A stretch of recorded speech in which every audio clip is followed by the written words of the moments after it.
Bonjour mes enfants, c'est votre oncle. Oui, c'est Uncle Dan, l'homme des disques. I'm here, and I know it's been a long time since I've posted anything, and I apologize. That is, I apologize for posting something now, but, you know, I'm sorry for you. Sucks to be you, as usual.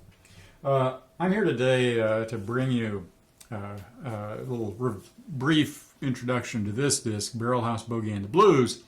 He's trying to get a little bit off there by Ella Mae Morse and the Big Dave and his orchestra. I saw this on one of the videos by Mr. Rice Field, my good friend Mr. Rice of the Field family. And of course I was drawn to the cover for reasons that I can't understand, but I don't know what there is to see there. Dang. Anyway, I was like, I'll take a flyer on that. So I found a copy of this on Discogs, ordered it, got it, and I started listening to it. And this is a ton of fun. Ella Mae Morse was born in 1924, died in 1999.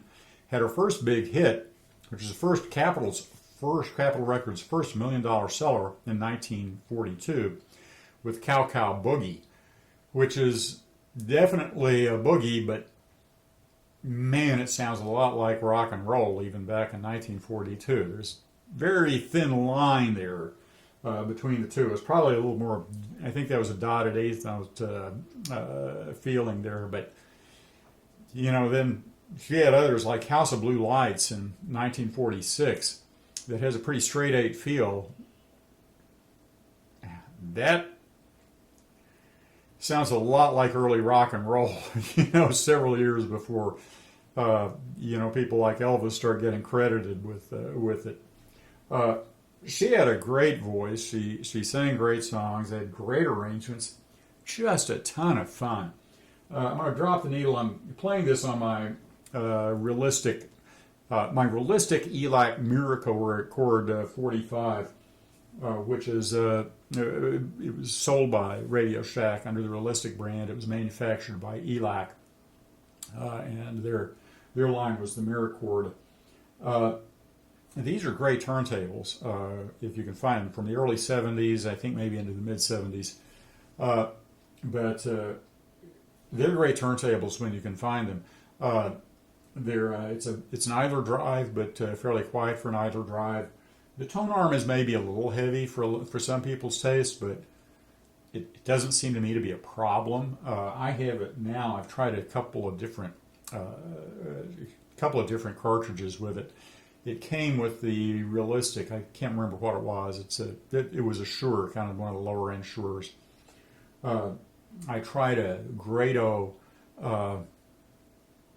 Blue on that, I think. And I've ended up with an Audio-Technica AT VM 530 EN, which is the elliptical nude version of that nude. Yeah, ha. And I really like that pairing. A lot of people claim that the Audio-Technicas are too bright in the treble. There's a tip up in the response in the Audio-Technicas around the 10, you know, some of them around the 10K level. I can't hear that. My hearing drops off at 8K, as does a lot of people who are my age and older. And actually, given the way our ears respond, given the way we hear things, it might not be that bad to have a little tip up there.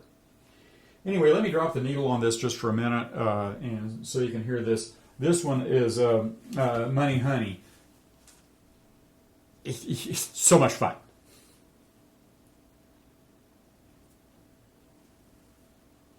A little crackle in this. This album's from 1952. You know the landlord rang my front door bell. I let it ring for a long, long spell. I went to the window and peeped through the blind and asked him to tell me what was on his mind. Oh, yeah! Yes, money, honey, if you want to stay here with me, that's... I screwed that up. Yeah, a little crackle in it, but the album's from 1952. It is a 10-inch, 33, but 10-inch back before they went to the 12-inch and standardized on 12-inch. Nice. These have a nice heavy feel to them. This one's a little crackly, not heavily played, I think, but they'll get paper dust in them. So anyway, there's not a lot available by her. I really recommend this album, though. You can find these pretty commonly. They sold well. She was very popular back in the day. I don't know why she's not more highly regarded now. I mean, you get somebody like Wanda Jackson a few years later. Wanda Jackson was great. I love Wanda Jackson. I'm not sure that she was any better than Ella Mae Morse. Morse deserves to be remembered at least as well as Wanda Jackson. This was some fun, tough stuff. Out of white, if she was a white vocalist, I mean, you can tell that. Singing in a definitely black inflected manner. She listened to her black artists. There's no doubt about that. But she's doing a great job of it. Anyway, ton of fun. Absolutely great cover art. Great title, Barrelhouse Boogie and the Blues. If you don't love that, I don't know what's wrong with you. If you don't love this, you probably like prog rock. You should check yourself into an institution if you do. Anyway, this is Uncle Dan, the Vinyl Man, saying as always, mes enfants, je dis à vous, au revoir et aussi, don't you play no prog rock, boys and girls. We'll see you later.